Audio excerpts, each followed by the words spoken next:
Assalamualaikum warahmatullahi wabarakatuh. Bismillahirrahmanirrahim. Allahumma sholli ala sayyidina Muhammadin al-fatihil mawlid wal khatimil lima sabaq nasil haqqi bil haqq al hadillah siratal mustaqim wa ala alihi haqqa qadrihi wa miqdaril azim. Amma ba'du. Sahabatilas yang dirahmati Allah, alhamdulillah puji dan syukur terhadirat Allah yang mana atas nikmat, rahmat, daya dan inayahnya yang tercurahkan untuk kita semua, baik itu nikmat iman, nikmat Islam, juga nikmat sehat dan walafiat, sehingga kita bisa berjumpa lagi dalam tayangan Tapak Kilas MCR YSPP Official.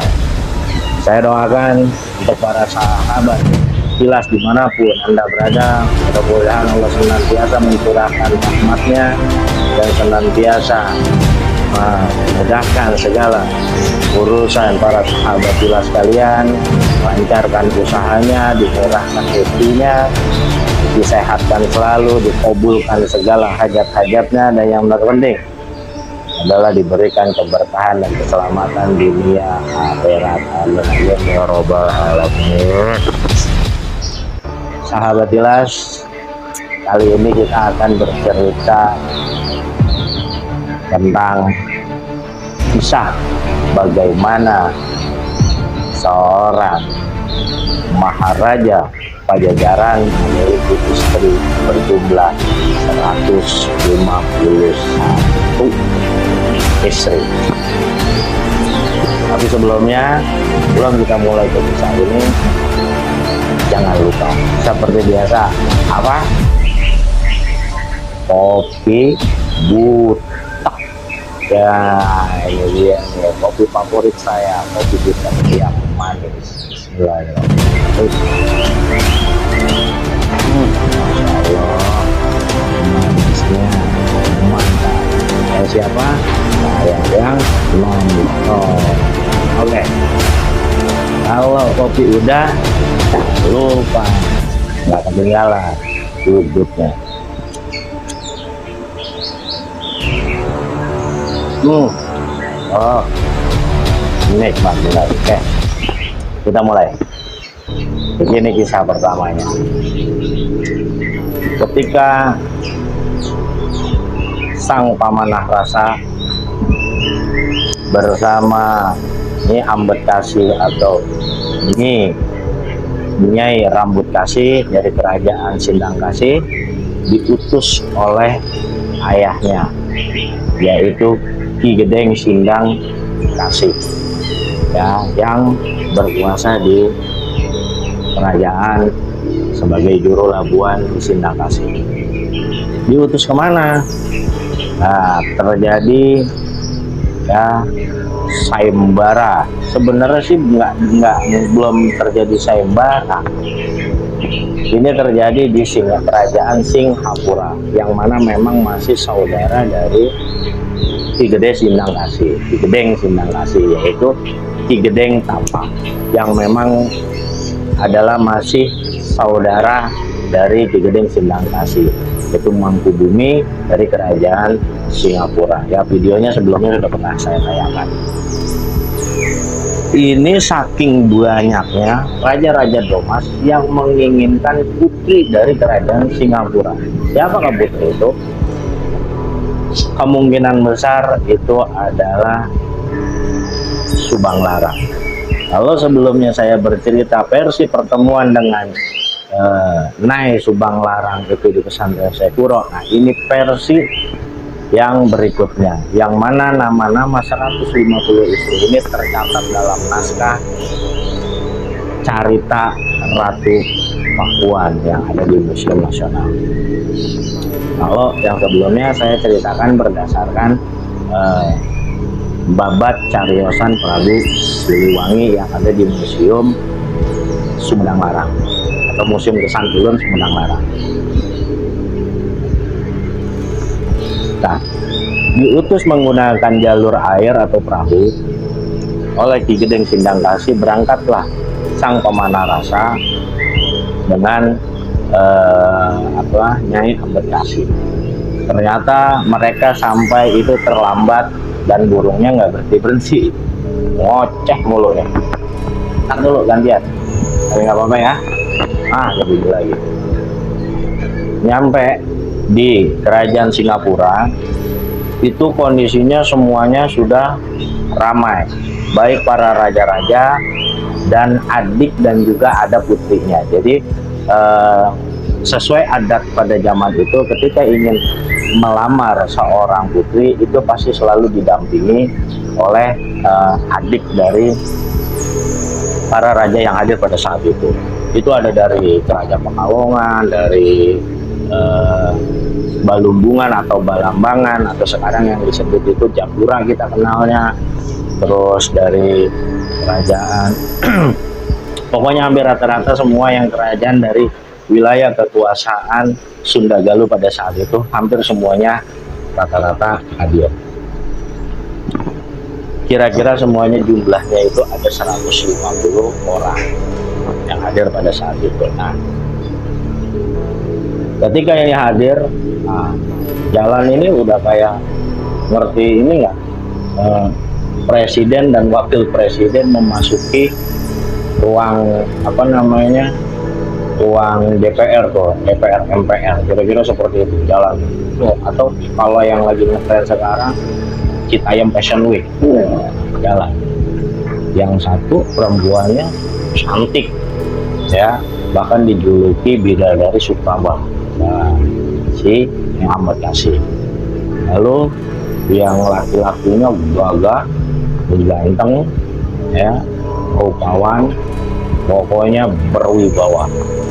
Nah itu, jadi kalau yang perempuan bikin para raja-raja itu terpesona, kalau yang laki bikin adik atau kerabat atau putri dari para raja-raja yang hadir pada saat itu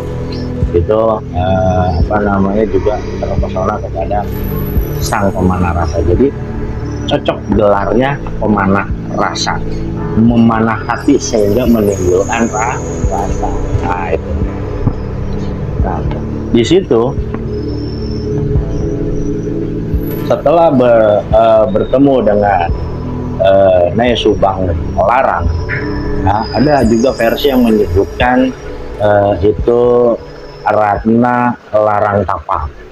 Ada juga yang menyebutkan, tapi kalau yang saya tahu, yang saya dengar, Ratna Karancang itu adalah ibu dari Subang Larang, gitu. Ibunya istri dari Ki Gedeng Tapa ya. Ada versi yang menyebut walau biswab ya. Intinya karena raja sebelum Ki Gedeng Tapa itu tidak memiliki keturunan, berarti kan nggak mungkin ada putri. Nah, yang memiliki putri dan juga seorang pangeran adalah Ki Gedeng Tapa. Nah, yang kali ini yang dilamar ini adalah seorang putri. Kemungkinan besar ini adalah Nyai Subang Larang yang dilamar.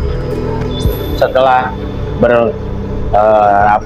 berkoordinasi dengan Ki Gedeng Tapa, karena Ki Gedeng Tapa yang meminta bantuan kepada Ki Gedeng Sindang Kasih, sang pemanah rasa sebagai utusan pun melakukan tugasnya.